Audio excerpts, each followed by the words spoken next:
Жалғастырайық. Александр Пушкин мен Фариза Оңғарсынова Абай бульварында кездесті.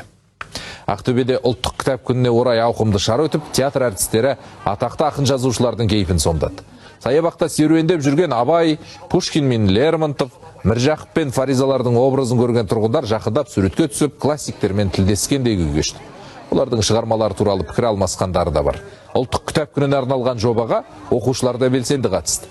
Қаладағы кітапханаларда сұрақ-жауап байқауы ұйымдастырылып, ең мықтыларына сыйлық таратылды. Ересектер жағы көрмен аралап, өнерпаз оқушылардың мюзиклдерін тамашалады.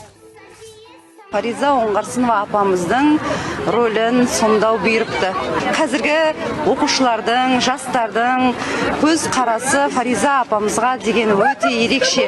Келіп, суретке түсіп, сұрап, кітаптарын жаңағы қандай поэзия оқиды, жаңа қандай балдар Фариза апамыздың өлеңдерін сүйіп тыңдайды. Соны сұрасып, жаңа бір-бірімізбен сұхбаттасып жатырмыз.